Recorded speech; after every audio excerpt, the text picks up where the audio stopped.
안녕하십니까. 오늘은 1월 30일입니다.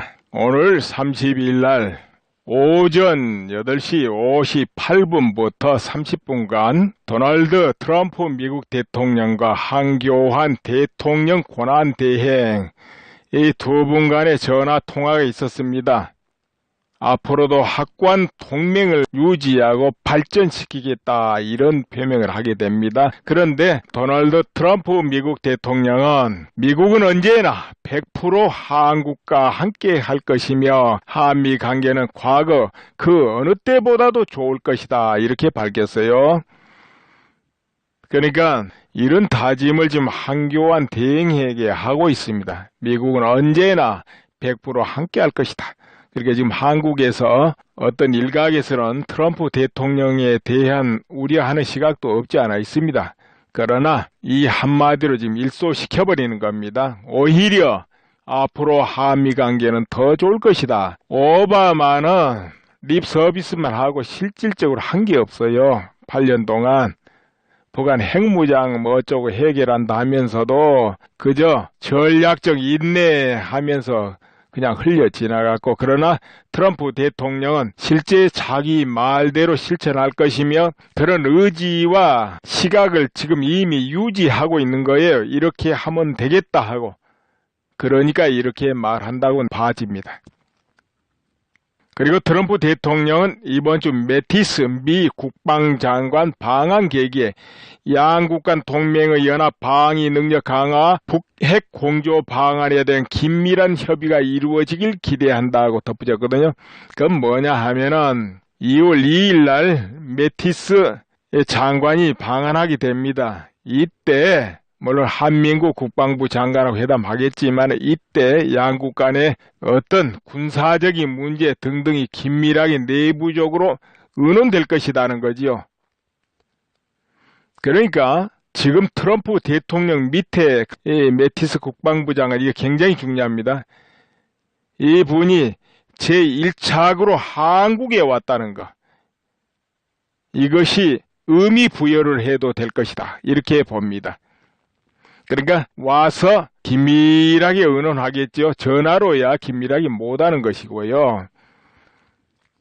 그리고 또 황권한 대행이 북한 핵미사일 능력을 계속 고도화하면서 위협을 높여가고 있는 엄중한 상황임에 따라 한미 간 긴밀한 공조와 국제사회와의 협력에 기반한 확고한 대응을 통해 북한의 셈법을 바꾸어 나가야 할 것이라 이렇게 이제 짚었는데, 이에 트럼프 대통령 공감하면서 미국은 북한 문제에 있어서도 100% 한국과 함께 할 것이다 이렇게 재차 또 강조를 했습니다. 그래서 앞으로 양국 강요는 양국 강요 등 관계 당국 간 북한 핵미사일 대응 전략 등에 대해 계속 긴밀하게 협의해 나간다는데 서로 일치를 본 겁니다. 그리고 사드 문제, 고고도 미사일 방어 체계죠. 이것 배치도 가급적 초기에 배치한다는데 의견을 같이 했어요. 중국이나 어디 반발을 하지만 무시하겠다 이거죠. 그리고 또 중요한 대목이 하나 있습니다. 황권한 대행이 가급적 74일 내에 트럼프 대통령이 한국을 방문할 수 있기를 기대한다 이렇게 요청을 하자 트럼프 대통령은 조만간 만날 수 있기를 바란다 이렇게 화답을 했어요. 그러면서 미국은 늘 한국을 생각할 것이라고 답했어요. 여기 의미 부여를 한다면 트럼프 대통령은 한국 지금 탄핵 전국 사태가 상당히 시끄럽고 복잡해도 트럼프 대통령은 이 탄핵 전국 사태가 원만히 잘 해결되기를 바라고 있다는 의미를 여기서 부여할 수가 있다는 거죠. 그래서 미국은 늘 한국을 생각할 것이라 이런 답도 하는 거죠. 방치하는 것보다는 관심을 지금 많이 가지고 있다 이렇게 봐죠. 그렇지 않다 하면은 지금 황권한 대행하고 그렇게 급하게 트럼프 대통령이 대화할 일이 없겠죠. 이 탄핵 사태에 있을 때 어땠습니까? 미국 오바마 무슨 관심 가지지 않았잖아요. 그저 한다는 소리가 정권이 바뀌어도 한미 간의 동맹은 변함 없을 것이다. 이렇게 뻥쳐버리고 말았지 않습니까? 이제 그와는 다른 거예요. 실제로 트럼프 대통령은 박근혜 대통령과 동병상련이 있다. 이렇게 볼 수 있는, 왜냐하면 둘 다 언론과는 담을 쌓고 있는 사람들이라는 거지요. 그래서 트럼프 대통령도 박근혜 대통령 처지에 대해서 상당히 이해가 깊을 것이다. 이렇게 봐집니다. 그리고 트럼프 대통령 행보가 우리가 궁금해지잖아요. 지금 황건한 대행 이 통화가 어제 푸틴과의 대화 이후로 오늘 하루 지나서 황건한 대행의 대화가 이루어진 겁니다. 물론 어제 푸틴 외에도 한두 명 더 했을 거예요. 그런데 황건한 대행은 여러분도 아시다시피 박근혜 대통령 탄핵이 인용되면은 바로 또 내놔야 될 분이고요.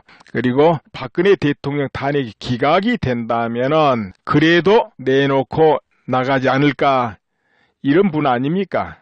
그런데 두 사람 간의 대화를 하고 방안까지 이야기한다. 이것은 상당히 의미가 있다는 거. 이 정도 여러분이 이해를 해 놓으시면 될 것 같습니다.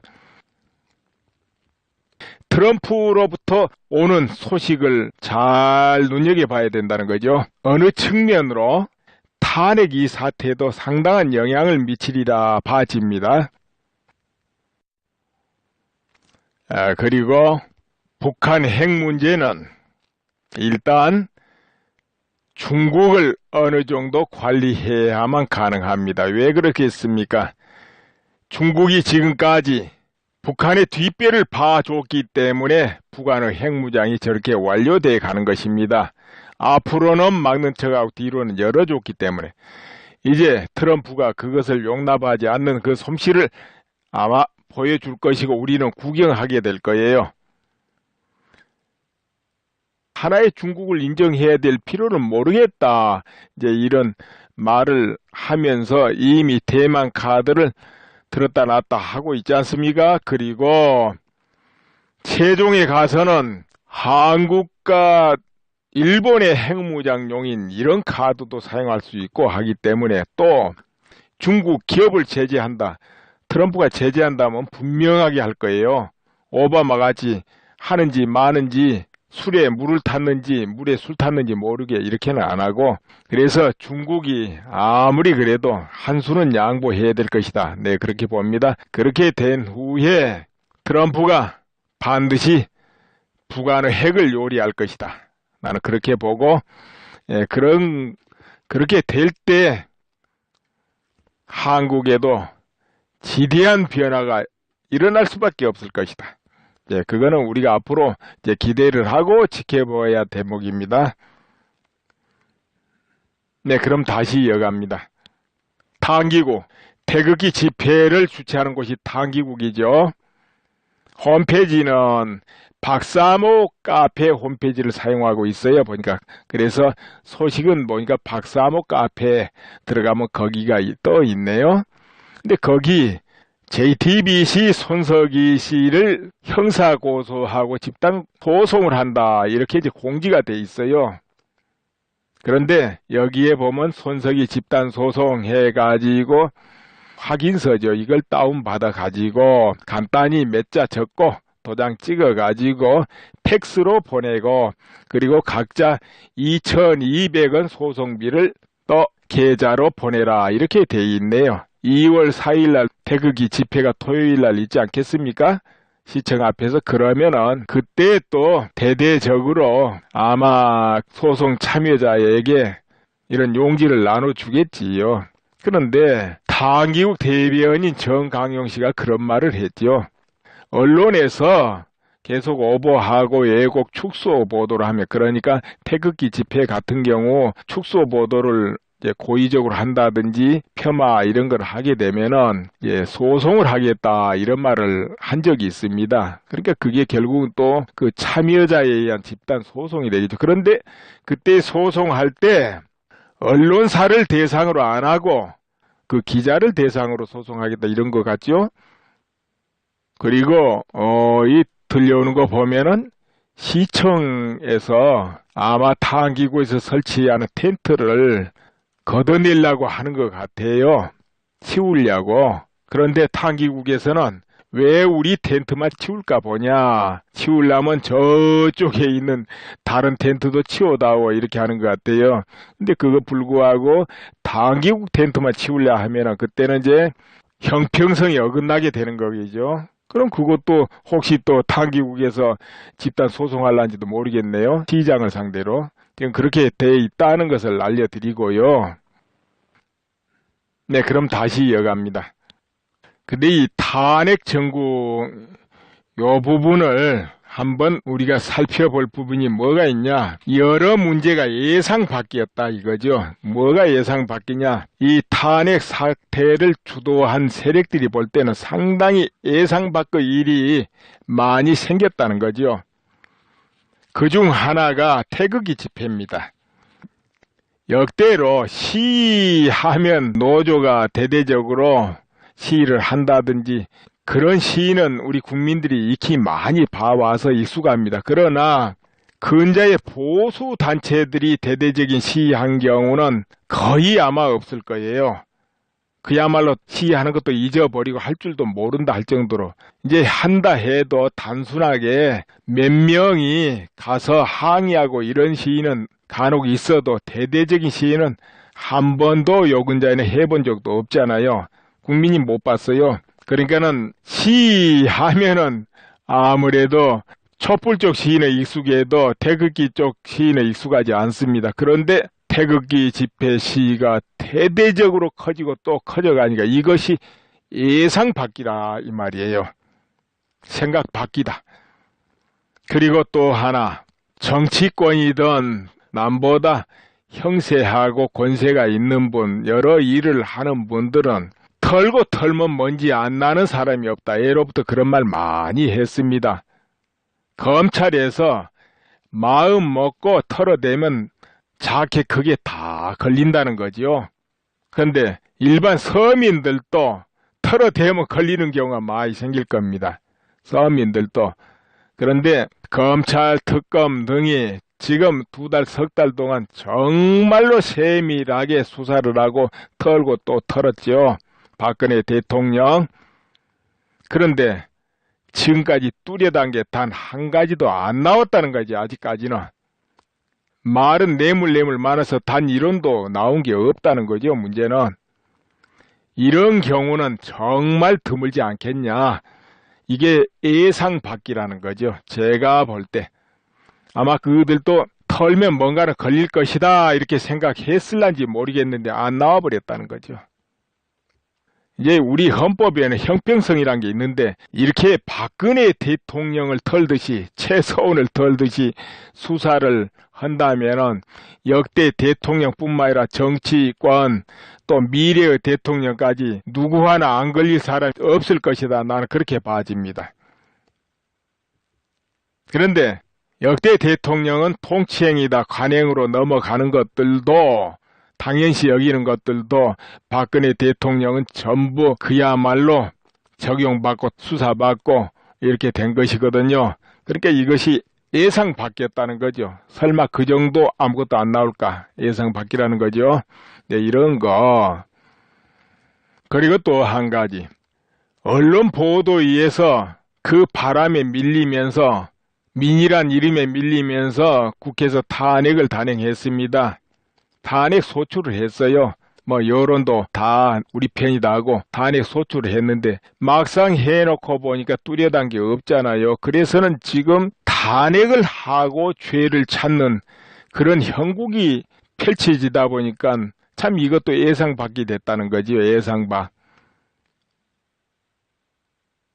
그래서 권성동 탄핵 소추위원장이 중도에 소추안을 재작성하게 되지 않습니까? 공소장 제작성하고 뭐 다를 바 없다, 괜찮다 하고. 그런데 이제 반론이 만만치 않아요. 공소장 제작성은 검찰이 혼자서 자기 수사한 거 그 조금 보강하고 이런 거 아닙니까? 그런데 이 탄핵 소추안 제작성은 전혀 다르지요? 뭐가 다릅니까? 헌법 위반 5가지, 그리고 법률 위반 8가지를 국회에서 300명이 다 떠들러 보고 거기 제목, 제명 다 보고 그것을 종합해가지고 탄핵 소추안을 가결시켰지 않습니까? 그렇죠? 근데 권성동 소추위원장은 뭐냐면 단순하게 대리인이에요, 대리인. 대리인이 그걸 임의로 고친다는 게 조금 안 맞다는 거죠. 그러니까 거기서 제목을 빼고 뭘 하려면 뺀 상태에서 다시 재의결을 받아야 된다는 거죠. 국회에서 재의결을 해야 된다는 거죠. 왜? 처음에 가결을 할 때는 그 제명 그런 거 다 포함하고 그걸 포함해서 가결했기 때문에. 그런데 이것이 또 헌법재판소에서 받아들여지니까 또 앞으로 쭉 진행한다는 거 아닙니까? 이런 것이 참 예상 밖이디요. 예상 밖. 그리고 이어서 박한철 소장 31일 퇴임입니다. 이분이 늦어도 3월 13일까지는 끝나야 된다. 이런 식의 발언을 해가지고 시끌시끌했습니다. 박근혜 대통령 측 변호인단은 거기에 대해서 상당한 반발을 했어요. 왜 시한을 정한 듯 하니까. 그리고 그렇잖아도 신기형이 좀 곤두서 있잖아요. 뭐 계속 언론 보도에는 2월 중순에 결심 종결하고 뭐 초에는 어떻게 한다. 이런 보도가 막 이어지고 야당 일각에 또 그런 발언을 종종 해요. 거기다 일각에서는 선거운동 하지 않냐 이런 행보를 또 보이고. 그러니까 변호인단 측에서는 그렇지 않아도 여러 가지가 종합적으로 이거 신경이 많이 쓰이잖아요. 이거 뭐 정해놓고 진행한 것 같으니까 그러니까 공정성에 의문이 든다 이런 말도 하게 되죠. 그래서 여차하면은 변호인단 총사퇴 이런 말까지 나오게 된 거지요. 변호인단 총사퇴 하면은 다시 변호인단이 이렇게 정해질 때까지 심리가 이제 스톱되니까 이제 그런 것 같습니다. 그러나 물론 변론이 다 끝나고 나면 변호인단 총사퇴도 상관없이 결심에 들어가 버릴 수도 있죠. 변론을 남겨두고 변호인단들이 총사퇴를 해버리면은 그때는 변호인을 다시 선임해야 되니까 또 심리가 늦어질 수도 있겠죠. 아무튼 이렇게 돼 있는 상황이고 지금 그 탄핵 심판을 지켜보는 사람들이 마음이 여러 가지로 안 편한 부분도 많다는 거지요. 그러니까 이제 모든 국민은 어떻게 하든지 법대로 그야말로 공정하게 판결해 줬으면 이렇게 바라는 것이죠. 그게 정치적으로 어떤 흐름에 판단하는 것은 이제 바라지 않는 겁니다. 개인적으로 이렇게 딱 생각해 볼 때는 헌법재판소에 그저 100% 인용으로 이렇게 줄이 쫙 꺼지지는 않지 않냐. 물론 그 기운이 강하다고 이제 봐집니다만은 여러 여건으로 또 헌법재판소 재판관들이 그래도 나름 반드시 공정하게 판결하지 않겠냐 그렇게 기대를 합니다. 기대를 해보는 거예요. 물론 이제 그렇게 하는 데는 박근혜 대통령 변호인단이 어떤 자세를 취하고 어떤 지혜로운 행동을 하느냐 이것도 굉장히 중요합니다. 그리고 민의를 아무래도 지금 보는 것 같으니까 지금 헌법재판소 재판관들이 민의를 많이 의식하는 것 같아요. 그러니까 촛불 집회나 태극기 집회의 그 성향, 크기, 활동 이런 거에 따라서 또 영향을 받을 수 있다. 이제 이런 부분이 있습니다. 아직은 확고하게 한쪽으로 정해진 건 아니다. 이렇게 보기 때문에 기각이 될 수도 있다. 이렇게 이제 보는 것이고. 그리고 정말 세밀하게 더 증인을 세워서 증언을 들어보고 심리를 더 분명하게 하고 그러면 좋겠다 이거죠. 그러면은 그 과정에서 국민들이 모두 관찰하고 보고 하면서 마음이 정해진다는 거죠. 아, 저거는 기각이겠다, 인용이겠다. 이렇게 받아들일 준비가 돼요, 국민들이. 그러면은 그 인용 기각 판결을 하고도 혼란이 없거나 적어진다는 것이죠. 그래서 조기 판결보다는 천천히 판결을 해야 된다는 거죠. 3월을 넘어가면서 훌쩍. 그렇게 해야 국가 안보에도 도움이 된다. 나는 그렇게 주장하고 또 그렇게 하면은 헌법재판관들이 판결하고 나서도 뒤에 후폭풍이 적을 거니까 더 안 좋겠냐. 마음이 더 편할 것이다. 나는 그렇게 본다는 것이죠. 내 개인적으로는 기각의 기대를 아직도 버리지 않고 있는 겁니다. 또 이어집니다. 2월 2일 특검에서 청와대 압수수색을 할 것이다. 이런 보도가 있었죠.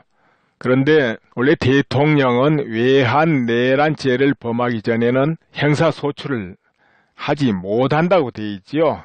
외환 내란이란 것은 외환이라는 것은 애국과 통하고 공모를 해가지고 한국에 적대 행위를 하는 걸 말합니다. 군사적으로나 이런 걸로.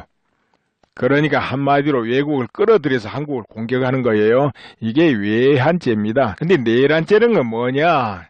흔히 친이 구태타 이런 것도 내란죄에 속하지요.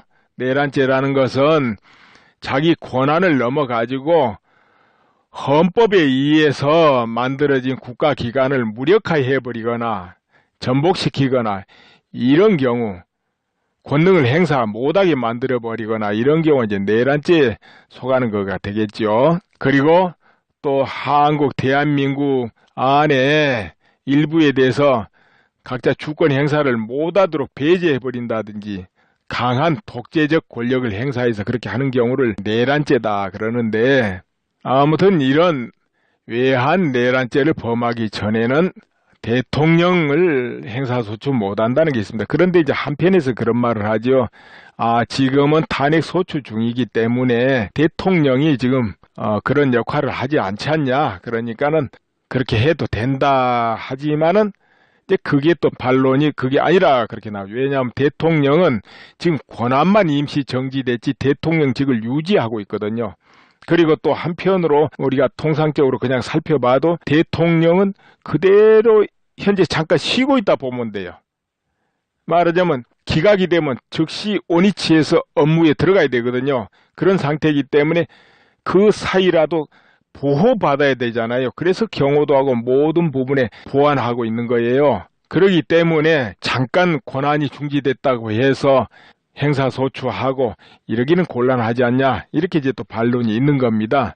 이제 그렇기 때문에 일단 직을 유지하고 있기 때문에 안 되는 쪽이다. 이렇게 보면 될 거예요. 안 되는 쪽이다. 대한민국 형사소송법 제110조입니다. 110조 군사상 비밀과 압수 이 부분에서요. 1항의 군사상 비밀을 요하는 장소는 그 책임적 승낙 없이는 압수 또는 수색할 수 없다 그렇게 되어 있습니다. 그럼 청와대는 뭡니까? 당연히 군사상 비밀을 요하는 장소지요. 국가기밀시설, 보안시설입니다. 전체가 그래요. 그렇기 때문에 대통령 승낙 없이는 압수수색할 수가 없죠. 거기는.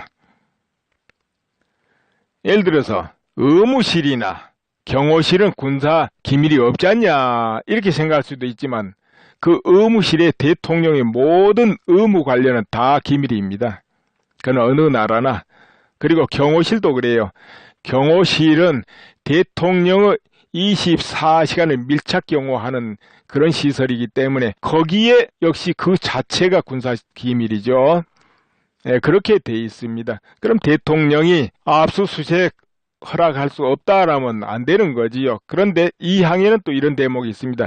전항의 책임자는 국가의 중대한 이익을 해야 하는 경우를 제외하고는 승낙을 거부하지 못한다. 이렇게 균형이 맞춰져 있습니다.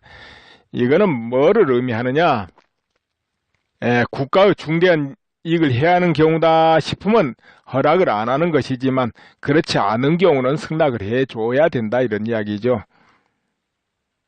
근데 여기서 우리가 짚어볼 건 뭐냐? 법원에 압수수색 영장을 발급받아 온다 해도 엄연히 상권 분립이 돼 있기 때문에 대통령이 거부하면 압수수색을 할 수 없다는 거죠.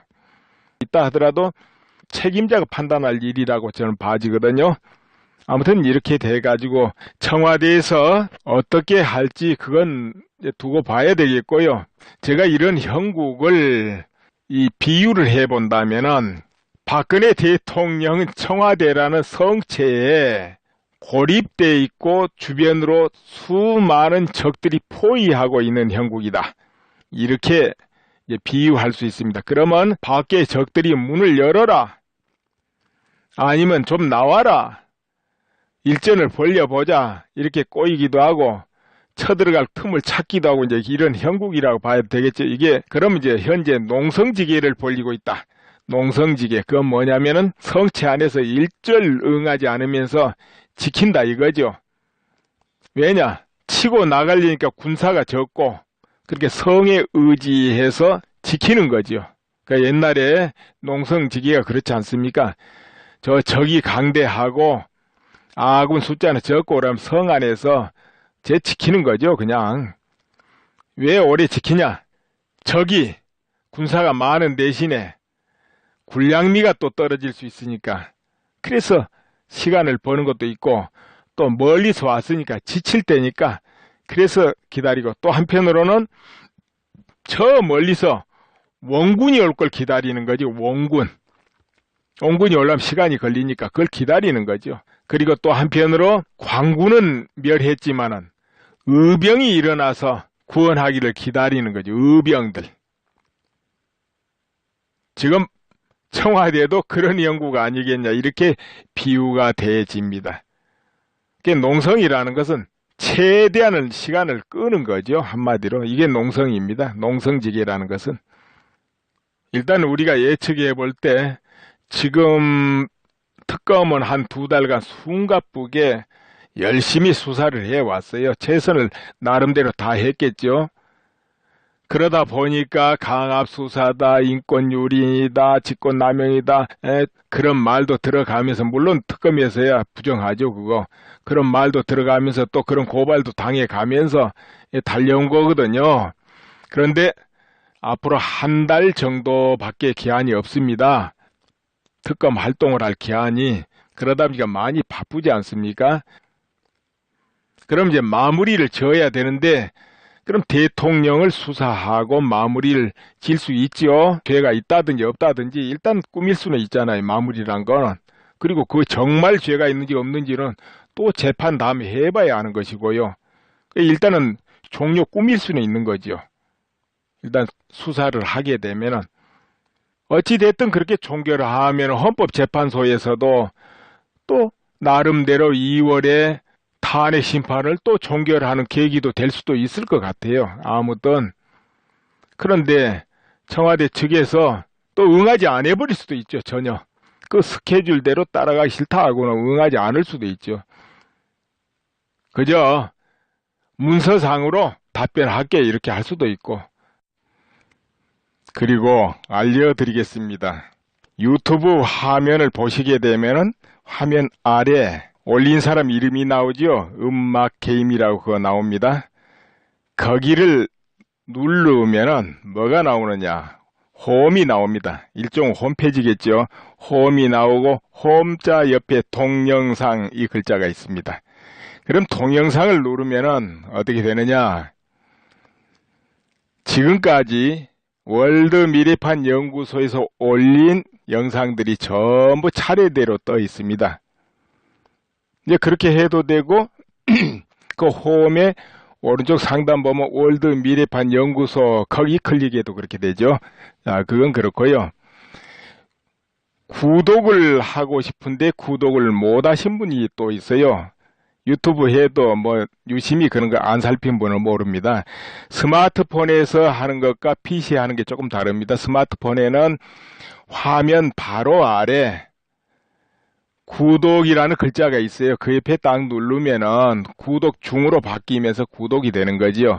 근데 그 구독해놔도 설정해서 딱 뜰 때마다 신호가 오게 해놓으면은 항상 이 화면이 탁 올라가잖아요. 유튜브에 올라가는 순간에 각자의 스마트폰으로 신호가 딱 옵니다. 올라왔습니다 하고.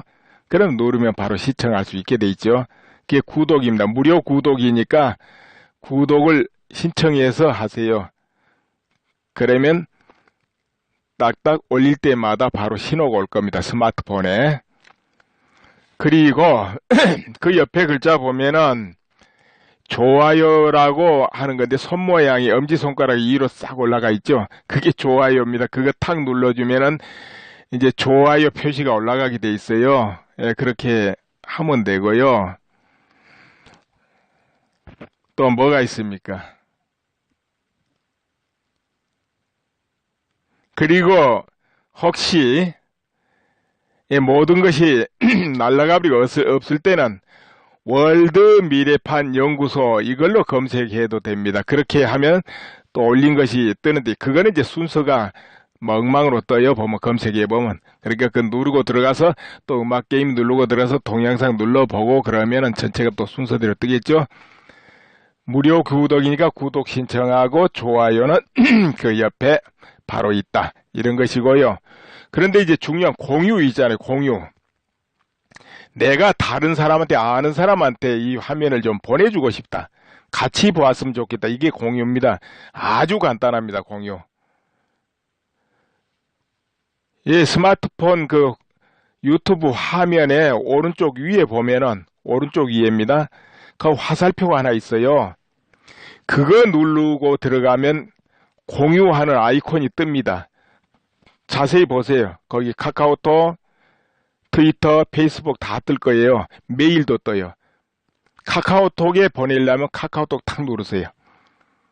그러면은 자기가 알고 있는 사람들 명단이 쭉 나올 거예요. 그럼 거기 체크하세요. 명단마다 보내고 싶은 사람한테만.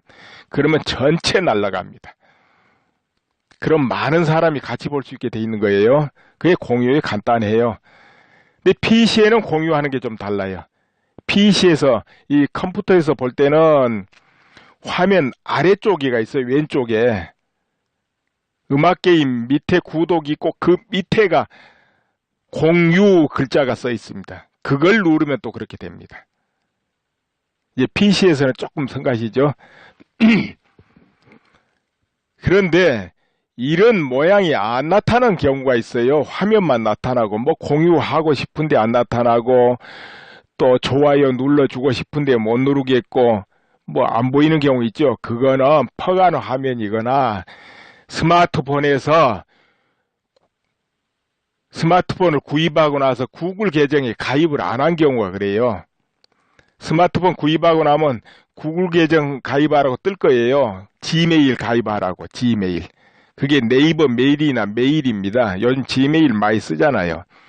그러니까 지메일에 가입을 하나 해 놓으면은 지금까지 제가 말씀드린 모든 게 자동으로 다 나타나고 되게 돼 있습니다. 지메일 가입을 하세요. 지금 안 하신 분들은 그 구글 계정 열면 그 지메일 가입하는 게 있습니다. 아이디 비밀번호 넣으면 돼요. 만들어 넣으면 돼요. 그러면 가입이 됩니다. 그 네이버 메일 가입할 때처럼 똑같은 겁니다. 예, 오늘 그거 알려드리고 끝내겠습니다. 감사합니다.